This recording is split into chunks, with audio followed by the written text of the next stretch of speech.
Movie की शुरुआत एक सर्कस से होती है जहाँ पर बहुत सारे एनिमल्स होते हैं। तभी वहाँ पर एक ट्रक आता है जिसमें इस सर्कस के लिए कुछ नए टाइगर होते हैं। ट्रक वाला आदमी सर्कस के मैनेजर को ढूंढता है मगर वो उसे नहीं मिलता है, इसलिए वो उसे ढूंढते हुए उसकी आरवी के पास चला जाता है। तब वो विंडो के अंदर झांकता है जहाँ पर मैनेजर की वाइफ यांका क्लॉथ चेंज कर रही थी। ड्राइवर को देखकर वो खिड़की बंद कर लेती है। तभी मैनेजर आरवी से बाहर आता है जो ड्राइवर को विंडो में झांकता देख उसे पीटने लगता है। उसी वक्त यांका भी आरवी से बाहर आती है मगर मैनेजर उसे धक्का देकर अंदर भेज देता है। उसी रात हम देखते हैं कि सर्कस में एक ट्रेनर कुछ टाइगर को ट्रेनिंग दे रहा है। तभी वहाँ पर मैनेजर आता है और यांका के बारे में पूछता है। दरअसल यांका भी एक ट्रेनर होती है जो कि आज लेट हो जाती है और जब वो वहाँ पर पहुँचती है तो मैनेजर उसे बुरी तरह से डांटता है और धक्का देकर कैग में भेज देता है। वहाँ पर यांका टाइगर को कंट्रोल करने की प्रैक्टिस करती है मगर वो ज्यादा देर तक नहीं टिक पाती है और कैग से बाहर निकलकर रोते हुए वहाँ से चली जाती है। वहीं पर वो ट्रक ड्राइवर होता है जो यांका को रोता देखकर उसके पीछे पीछे जाता है।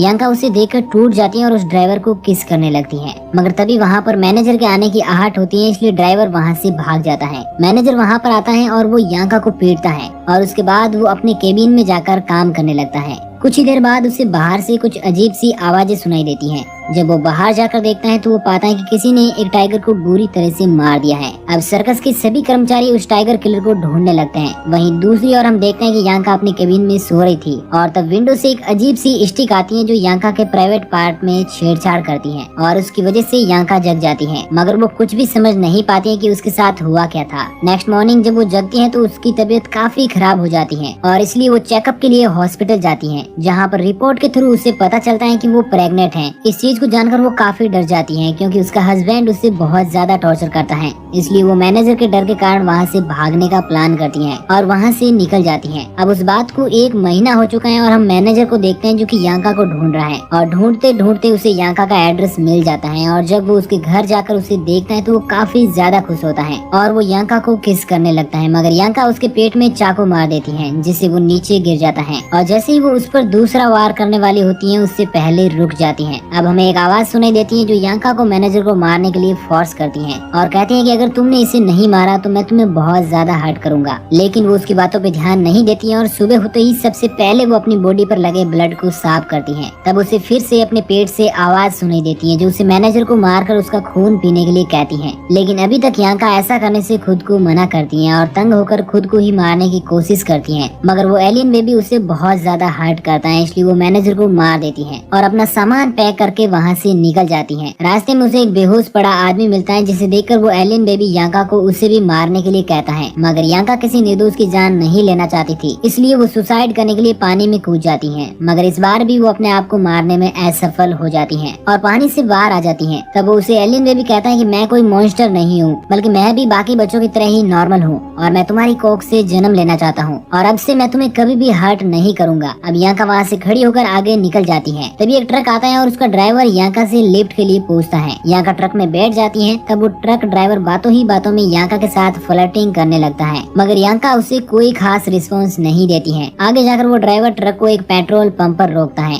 जहाँ पर उसका दोस्त उसे 2 प्रोस्टिट्यूट से मिलाता है, इसलिए वो ट्रक ड्राइवर यांका को क्लॉथ चेंज करने की सलाह देता है और जब वो चेंज करने जाती है तब वो दोनों उन प्रोस्टिट्यूट के साथ वहाँ से निकल जाते हैं। अब इस घटना को 2 महीने बीत चुके हैं और हम यांका को किसी रेस्टोरेंट में काम करते हुए देखते हैं। अपनी रोजी रोटी के लिए वो पूरे दिन रेस्टोरेंट में काम करती है। अब एक दिन उस रेस्टोरेंट में रिचर्ड नाम का आदमी आता है जो यांका को देखकर उससे काफी ज्यादा अट्रैक्ट हो जाता है और जब यांका बेसमेंट में जाती है तो वो भी उसका पीछा करते हुए वहाँ तक चला जाता है। वहाँ पर अंधेरा होता है इसलिए उसे कुछ भी नहीं दिखता है। तभी अचानक से उसे कोई काट लेता है और वो चिल्लाने लगता है। तभी वहाँ पर उस रेस्टोरेंट की ओनर आ जाती है जो कि रिचर्ड की गर्लफ्रेंड भी होती है और वो उसे लेकर वापस ऊपर की ओर चली जाती है। अब हम यांका को देखते हैं जो कि वहीं पर छुपी हुई थी और उसके मुंह पर ब्लड भी लगा हुआ था। इसका मतलब रिचर्ड को यांका ने ही काटा था। इसके बाद यांका वहाँ से निकल जाती है और वो एलियन बेबी उसे किसी दूसरे रेस्टोरेंट में जाकर अपने लिए शिकार ढूंढने के लिए कहता है। वो एक रेस्टोरेंट में जाती है। तभी वहाँ पर रिचर्ड आ जाता है और वो दोनों मिलकर वहाँ पर डिनर करते हैं। तब रिचर्ड उसे बताता है कि पहले वो एक सर्कस में जोकर का रोल करता था, लेकिन उस सर्कस के बंद हो जाने के बाद उसकी भी नौकरी चली जाती है। सर्कस का जिक्र सुनकर यांका भी नर्वस हो जाती है क्योंकि उसका भी कनेक्शन सर्कस से रह चुका है। अब वो दोनों रेस्टोरेंट से बाहर आते हैं जहाँ पर रिचर्ड यांका को अपने साथ चलने के लिए कहता है मगर यांका यांका उसके साथ जाने से मना कर देती है, जिससे वो एलियन बेबी काफी गुस्सा हो जाता है। अगले दिन जब यांका अपनी ड्यूटी करके रेस्टोरेंट से निकलती है तो एलियन बेबी उसे एक आदमी का पीछा करने के लिए कहता है और यांका ऐसा ही करती है, मगर वो आदमी ये नोटिस कर लेता है कि यांका उसे चैस कर रही है। तब वो सोचता है कि यांका उसे पसंद करती है, इसलिए वो यांका को किस करने लगता है और इसी मौके का फायदा उठाकर यांका उसके गर्दन में चाकू मार देती है। मगर उसी वक्त वहाँ पर कुछ लोग आ जाते हैं। तब यांका उससे किस करने का नाटक करती है ताकि उनमें से किसी को शक ना हो। अब उनके जाने के बाद यांका वहाँ से भागने लगती है। तब रास्ते में उसे रिचर्ड मिलता है और वो दोनों रिचर्ड के घर में जाकर एक दूसरे से इंटीमेट होते हैं। अगली सुबह जब यांका स्मोकिंग कर रही होती है तब वो एलियन बेबी उसे रोकता है और कहता है कि तुम्हारी हर एक एक्टिविटी का डिसीजन मैं लेता हूँ और मेरे कहे बगैर तुम कुछ भी नहीं कर सकती हो। इसलिए यांका गुस्सा होकर अपने आप को मारने लगती है, लेकिन तभी वहाँ पर रिचर्ड आ जाता है जो उसे ऐसा करने से रोक देता है और यांका से कहता है कि तुम क्यों मर रही हो, मैं तुमसे शादी कर सकता हूँ। तभी यांका उसे बुरी तरह से चाकू मारती है जिससे वो मर जाता है। तभी बाहर रिचर्ड की गर्लफ्रेंड आ जाती है जो उसे ढूंढने लगती है। जब वो उसी कमरे में जाती है तो यांका उसे अंदर लॉक कर देती है, जहाँ पर रिचर्ड को मरा हुआ देखकर उसकी गर्लफ्रेंड चिल्लाने लगती है और यांका वहाँ से भाग जाती है। अब इस घटना को 6 महीने बीत चुके हैं और हम देखते हैं कि एक आदमी सड़क के किनारे कैब को बुलाता है। उस कैब को यांका चला रही थी। कुछ दूर आगे जाने पर वो एलियन बेबी सड़क पर चल रहे एक आदमी को मारने के लिए कहता है, इसलिए यांका कैब को दौड़ाने लगती है। वो पैसेंजर उसे कैब रोकने के लिए कहता है, लेकिन वो उसे पीटकर बेहोश कर देती है और सड़क पर चल रहे आदमी को भी कुचल देती है और हैमर से मार मार कर उसके सर को तोड़ देती है। अब मॉर्निंग हो जाती है और यांका बहुत ज्यादा थक जाती है, इसलिए वो कैब में ही सो जाती है। तब उसे एक नाइटमेयर आता है जिसमें वो देखती है कि वो एलियन बेबी उसके पेट को चीरकर बाहर निकलने लगता है, इसलिए वो बहुत ज्यादा डर जाती है और अचानक से उसकी नींद खुलती है। अब वो गाड़ी स्टार्ट करने की कोशिश करती है, मगर काफी कोशिश के बावजूद भी उसकी गाड़ी स्टार्ट नहीं होती है,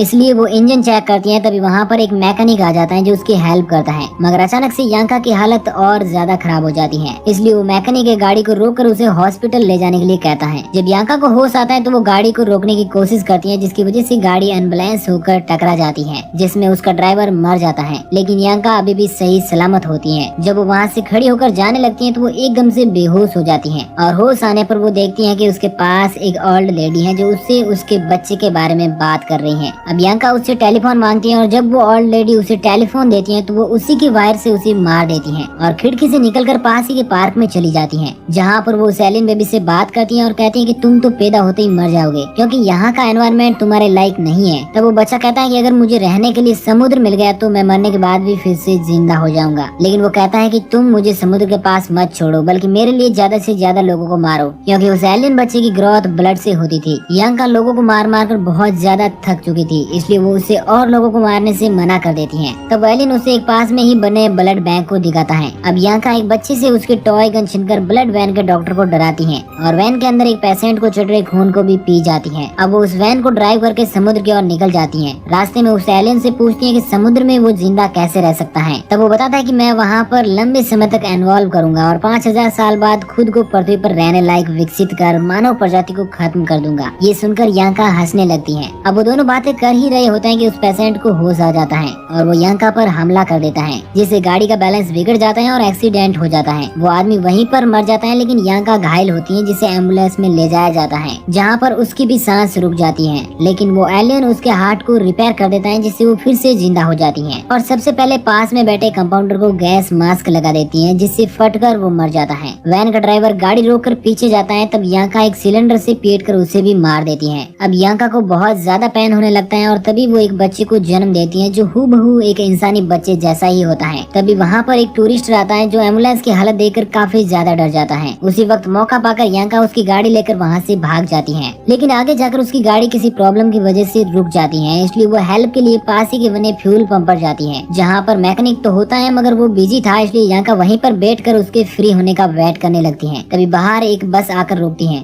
उसका एक पैसेंजर यांका की गाड़ी से धुआं निकलता देखकर उसके पास आता है और तभी वो एलियन बेबी उसे अंदर खींचने लगता है। यांका ये सब देख लेती है, इसलिए वो बाहर आकर उस आदमी को छुड़ाती है, मगर वो बेबी उसे खा चुका था जिसकी वजह से वो मर जाता है। यांका कार में देखती है तो उसे वहाँ पर उस बेबी की स्किन मिलती है। तब वो देखती है कि कुछ ब्लड ड्रॉप्स बस की ओर गिरी हुई है, इसलिए वो बस ड्राइवर से पूछकर बस में चढ़ जाती है। बस में उसे एक लड़का सताने लगता है और बाद में सभी मिलकर उसके साथ बदतमीजी करने लगते हैं। वो बार बार उनसे कह रही थी कि बस को रोको, इसमें कोई अजीब क्रिएचर है, मगर कोई उसकी नहीं सुनता है। तब वो एलियन बस ड्राइवर पर अटैक कर उसे मार देता है। उस भयानक क्रिएचर को देखकर सभी पैसेंजर बहुत ज्यादा डर जाते हैं। तब यांका उस बस को ड्राइव करती है, मगर एलियन को देखने के लिए जब वो पीछे झांकती है तो बस का एक्सीडेंट हो जाता है और एक ब्लास्ट के साथ बस फट जाती है और एंड में हम उस एलियन को देखते हैं जो समुद्र तक पहुंचने में कामयाब हो जाता है।